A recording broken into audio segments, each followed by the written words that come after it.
Hello बच्चों, अगर आप भी कक्षा 12 के छात्र हैं, आपका भी फिजिक्स का एग्जाम है तो लेकर आ चुके हैं बिल्कुल इसका रियल प्रश्न पत्र है।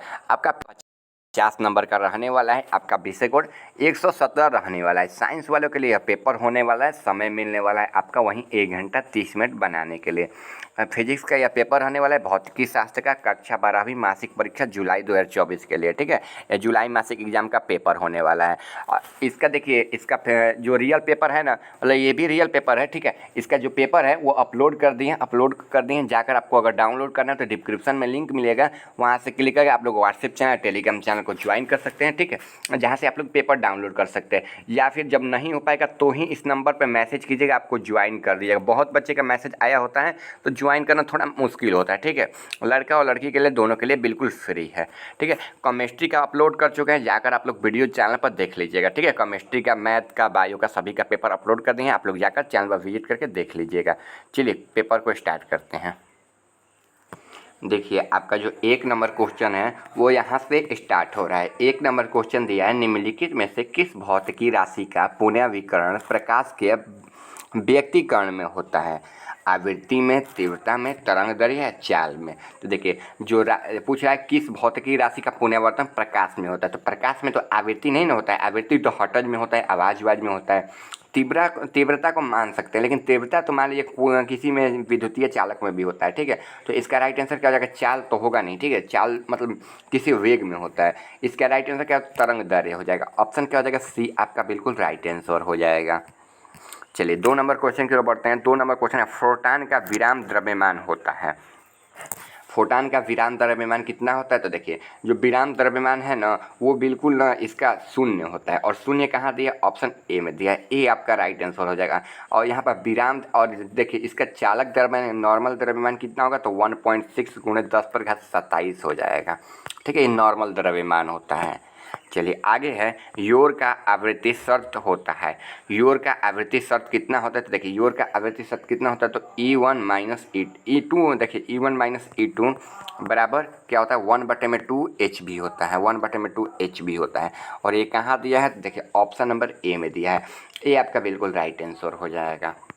चलिए 4 नंबर क्वेश्चन की ओर बढ़ते हैं। 4 नंबर क्वेश्चन दिया है आपका यहाँ पर, सौर ऊर्जा स्रोत होता है। सौर ऊर्जा स्रोत कैसा होता है? नाभिकीय विखंडन होता है, ठीक है। देखिए यहाँ पर सौर ऊर्जा स्रोत होता है नाभिकीय विखंडन, रासायनिक विखंडन, मूल कणों का विलोपन या नाभिकीय संगलन, ठीक है। तो देखिए नाभिकीय विखंडन तो सूर्य में होता है, सूर्य ऊर्जा में नहीं होता है, ठीक है।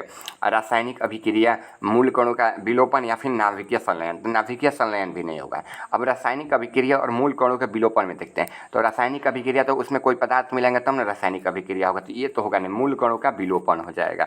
ऑप्शन क्या हो जाएगा? सी हो जाएगा। आपको बोर्ड एग्जाम में भी ऐसे ही करना है, पहले देख लेना 2 क्वेश्चन का आंसर कौन नहीं होता है, फिर तीसरे पर टिक मारना होता है। विद्युत का सबसे अच्छा चालक निम्न में से कौन है? चांदी है, तांबा है, सोना है या जास्ता है? तो सबसे अच्छा चालक चांदी को माना जाता है, ठीक है। ऑप्शन क्या हो जाएगा? ए हो जाएगा। सोना भी होता है लेकिन सबसे अच्छा ना चांदी को ही माना जाता है। चलिए इसका राइट आंसर क्या हो जाएगा? ए हो जाएगा। चलिए NOR द्वारा किसी विलयन व्यंजन होता है। तो NOR द्वारा क्या होता है? तो देखिए A/B बराबर क्या होता है? वाई होता है। A/B बराबर वाई होता है, ठीक है। इसका राइट आंसर क्या हो जाएगा? सी हो जाएगा। चलिए आगे क्वेश्चन देखते हैं। आगे क्वेश्चन आपका यहाँ से स्टार्ट है, द्विधारी संख्या इतना का दशमलव संख्या होगा। तो इतना का दशमलव संख्या कितना होगा? तो देखिए इसका राइट आंसर हो जाएगा, क्या हो जाएगा आपका? 18 का 10 हो जाएगा। 18 का 10 हो जाएगा। ऑप्शन क्या हो जाएगा? बी राइट आंसर हो जाएगा। चलिए आगे क्वेश्चन देखते हैं। आगे क्वेश्चन है यहाँ पर, ट्रांसफार्मर के लिए निम्न में से कौन सही है? यह AC और DC में बदलता है, या DC को AC में बदलता है, या DC वोल्टता को बढ़ाता है, या AC वोल्टता को घटाता बढ़ाता है? देखिए ट्रांसफार्मर में तो AC लगा रहता है, लेकिन DC में ये नहीं बदलता है, ठीक है। आपको ध्यान रखते हुए चलना है। और DC में होता ही नहीं है, DC बैटरी को बोलते हैं, ठीक है। और जो हमारे घर में विद्युत ऊर्जा आता है उसको AC बोलते हैं। तो ये AC को DC में तो बदलेगा नहीं, ठीक है। बदल सकता है लेकिन बदलेगा नहीं, ठीक है। मान लीजिए लीजिए आपके घर में बैटरी नहीं तो डायरेक्ट तो नहीं ना बदलेगा, उसके लिए कुछ ना कुछ तो लगा चाहिए। तो नॉर्मल पूछ रहा है, या डीसी को एसी में बदलता है तो डीसी तो धारा होता ही नहीं, डिस्ट धारा तो होता ही नहीं है। या डीसी वोल्टता को बढ़ाता है घटाता है, तो नहीं, ये डीसी वोल्टता को भी नहीं घटाता बढ़ता। इसका राइट आंसर का ऑप्शन डी हो जाएगा। मतलब डी में क्या दिया है, यह एसी वोल्टता को बढ़ाता या घटाता है। ठीक है, मान लीजिए कभी आपके घर में विद्युत ऊर्जा थोड़ा तेज आती है, कभी डीम आती है, तो आप उसके लिए स्पलाइजर बैठाते हो। ठीक है, यहीं यह क्वेश्चन में बोल रहा है। चुंबकीय ध्रुव परवलय का एसआई मात्रक है, एन है, एन बटे एम है, एम है, एम बटे एन है। तो राइट आंसर क्या हो जाएगा, द्विध्रुव का परवलय का एसआई तो एन बटे में एम हो जाएगा। और एन बटे में एम कहाँ दिया, ऑप्शन बी में दिया। बी आपका बिल्कुल राइट आंसर हो जाएगा। चलिए आगे क्वेश्चन है, चुंबकीय पृथ्वी के चुंबकीय ध्रुव पर नमन कोण या अवनमन कोण, देखिए यहाँ पर नमन भी देता है, कहीं कहीं अवनमन भी देता है, कोण का मान होता है। तो अवनमन कोण का कितना मान होता है, 0 डिग्री। यहाँ पर देखिए ये 90 डिग्री दिया है। ठीक है, ये 909 नहीं, 90 डिग्री है। ठीक है, 45 डिग्री, 180 डिग्री। तो इसका राइट आंसर क्या हो जाएगा, 90 डिग्री हो जाएगा। 909 नहीं है, देखिए यहाँ पर प्रिंट करते टाइम मिस्टेक हो गया। ठीक है, 90 डिग्री हो जाएगा। चलिए आगे देखते हैं 11 नंबर, निर्वात में चुंबकीय प्रवृत्ति का मान होता है। निर्वात में चुंबकीय प्रवृत्ति का मान कितना हो, 0.5 के बराबर, अनंत, या 1 के बराबर, या 0। तो निर्वात में चुंबकीय प्रवृत्ति का मान कितना होता है, तो 1 के बराबर होता है। ठीक है, 1 से ज़्यादा भी हो सकता है, लेकिन 1 के बराबर ही होता है, मतलब लगभग 1 होता है। ठीक है, आपको ध्यान रखते हुए चलना है। चलिए आगे देखते हैं 12 नंबर क्वेश्चन। यहाँ पर 12 नंबर क्वेश्चन है आपका चुंबकशीलता। ठीक है, चुंबकशीलता के लिए निम्न में से कौन संबंध सही है। ठीक है, तो यहाँ पर इसको माइक्रो बोलते हैं। ठीक है, तो माइक्रो बी बटे में एच हो जाएगा। ठीक है, माइक्रो बी बटे में एच हो जाएगा कैपिटल में। और ये कहाँ दिया है, तो ऑप्शन बी में दिया है। बी आपका बिल्कुल राइट आंसर हो जाएगा। चलिए आगे क्वेश्चन देखते हैं। आगे क्वेश्चन आपका यहाँ पर है, चुंबकीय यानोन्तर में प्रातिक चुंबकीय क्षेत्र बी में नमन कोण, ठीक है, वेक्टर बी के क्षैतिज घटक बी एच और बी के उदय घटक बी डब्ल्यू में निम्नलिखित में से कौन सही है। कौन सही है, तो देखिए बी एच बराबर बी कॉस थीटा होता है, बी बराबर बी कॉस थीटा होता है। ठीक है, और यहाँ पर देखिए बी दिया है। ठीक है, बी तो दिया नहीं है, तो राइट आंसर क्या हो जाएगा, इसका राइट आंसर ऑप्शन बी हो जाएगा। चलिए आगे क्वेश्चन देखते हैं। आगे क्वेश्चन है, विद्युतीय चुंबकीय तरंग के संरक्षण की दिशा होती है, तो कैसी होती है, तो देखिए इसका राइट आंसर हो जाएगा वेक्टर बी के समानांतर। ऑप्शन क्या हो जाएगा, बी राइट आंसर हो जाएगा।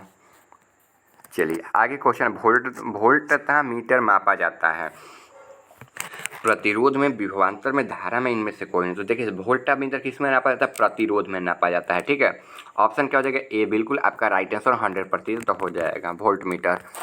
चलिए आगे एक 1/4 पाई एप्सिलॉन नॉट का मान होता है, तो 1.4 10 के पावर का कितना होता है, तो 9 × 10⁻12 Nm² सी के पावर -2 होता है। ऑप्शन क्या हो जाएगा, सी राइट आंसर हो जाएगा। ठीक है, 9 × 10⁻12 होता है। आगे निम्नलिखित में से कौन संबंध सही है, संबंध यहाँ पर सही पूछ रहा है। देखिए कौन संबंध सही है, तो देखिए इसका राइट आंसर क्या हो जाएगा, ऑप्शन डी हो जाएगा। ठीक है, ऑप्शन डी। वेक्टर ई बराबर 1/4 pi epsilon not into Q बटे में एफ के। ठीक है, वेक्टर एफ हो जाएगा। वेक्टर एफ इसलिए होना है कि यहाँ पर वेक्टर ई है, आपको इसलिए ध्यान रखते हुए चलना है। राइट आंसर क्या हो जाएगा, डी हो जाएगा। विद्युतीय विभव बराबर होता है, विद्युतीय विभव किसके बराबर होता है, तो W इंटू क्यू के बराबर होता है। ऑप्शन क्या हो जाएगा, सी राइट आंसर हो जाएगा। चलिए आगे है, विद्युतीय द्विध्रुव आघूर्ण का एसआई मात्रक है। एसआई मात्रक क्या है, तो सीएम के स्क्वायर। और सीएम का स्क्वायर कहाँ दिया, तो ऑप्शन बी में दिया है। बी आपका राइट आंसर हो जाएगा। चलिए आगे क्वेश्चन देखते हैं। 1 फैराडे एफ बराबर होता है, 1 फैराडे एफ बराबर क्या हो, कितना होता है, तो राइट आंसर हो जाएगा 1 CV के पावर -1। कहाँ दिया, ऑप्शन बी में दिया है।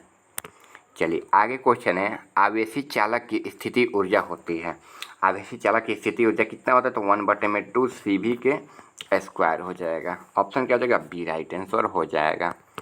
चलिए आगे है, प्रतिरोधों के समानांतर क्रम में निम्नलिखित में से कौन सा राशि समान है, विभव विभवांतर दोनों। देखिए विभव और धारा एक समान होती है। ठीक है, ऑप्शन क्या हो जाएगा, सी हो जाएगा। मतलब ये ना राशि एक समान की राशि है। ठीक है, एक समान की राशि रहती है। ठीक है, विभवांतर और धारा ये हमेशा अदिश राशि है। 1 हेनरी बराबर होता है, तो 1 हेनरी किसके बराबर होता है, 10⁻³ mH के बराबर होता है। छोटा m बड़ा h। ठीक है, छोटा m बड़ा h, आपको ये ध्यान रखते हुए चलना। ऑप्शन क्या हो जाएगा, सी राइट आंसर हो जाएगा। चलिए आगे है, रेडियो एक्टिव तत्व के निम्न में से कौन सही है। रेडियो एक्टिव तत्व के लिए निम्न में से कौन सही है, तो TA बराबर 1 में लैम्डा हो जाएगा। ठीक है, 1 में लैम्डा हो जाएगा। ठीक है, कहीं कहीं ये भी दिया रहता है तो आप लोग इसको मिला लीजिएगा। ठीक है, चलिए आगे क्वेश्चन, निम्नलिखित में से कौन सही है। निम्नलिखित में से कौन सही है, तो देखिए इसका राइट आंसर क्या हो जाएगा, ऑप्शन नंबर बी हो जाएगा। मूल गेट के लिए निम्न में कौन सही है, तो कौन सही है, तो देखिए इसका राइट आंसर हो जाएगा ओ आर नॉट एंड। ठीक है, ओ आर एंड और नॉट। ठीक है, ऑप्शन ए हो जाएगा। निम्नलिखित में से कौन सा आवेशित नहीं है। कौन आवेशित नहीं है, प्रोटॉन, ए कण, बी कण, इलेक्ट्रॉन। देखिए इलेक्ट्रॉन हमेशा आवेशित रहता है। ठीक है, कण भी हमेशा आवेशित रहता है, लेकिन प्रोटॉन जो है ना वो आवेशित नहीं रहता है। ऑप्शन क्या हो जाएगा, ए हो जाएगा। ठीक है, इलेक्ट्रॉन हमेशा आवेशित रहता है, तभी ना इसके चारों ओर घूमेगा। और देखिए और ये घूमेगा, और किसके साथ घूमेगा, छोटे छोटे कण है ना, कण भी इसके साथ घूमेंगे। लेकिन जो प्रोटॉन है ना वो नहीं घूमता है, वो एक जगह स्थिर रहता है नाभि में। चलिए आगे है, कार्बन प्रतिरोध का रंग कोड में पीला का रंग कैसा होता है, तो 4 होता है। ऑप्शन क्या हो जाएगा, डी हो जाएगा। चलिए आगे है, किसी माध्यम में आपेक्षिक परावैधता ER होती है, तो ER कितना होता है, तो E/ε0 होता है। ऑप्शन क्या हो जाएगा, ए हो जाएगा। चलिए आगे क्वेश्चन, एक विद्युत आवेश Q से दूरी पर विद्युतीय विभव का मान होता है, तो कितना होता है, तो 1/4πε0 Q/r²। ऑप्शन क्या हो जाएगा, बी राइट आंसर हो जाएगा। देखिए यहाँ तक हम 30 में से 30 क्वेश्चन करा देंगे, आपको 25 का जवाब देना, जाइए डायरेक्ट एग्जाम में छाप दीजिए। और बता देना, इस पेपर को डाउनलोड करने के लिए डिस्क्रिप्शन में लिंक मिलेगा, उस पर क्लिक करके आप लोग डाउनलोड कर सकते हैं, या फिर 62 010 82 403 पर SMS करके इस पेपर को प्राप्त कर सकते हैं। ठीक है, बोलिए ग्रुप में जोड़ देने के लिए, आपको ग्रुप में जोड़ दिया जाएगा बिल्कुल फ्री में। ठीक है, और केमिस्ट्री का पेपर अपलोड हो चुका है, जाकर आप लोग देख सकते हो। मिलते हैं अगले वीडियो में।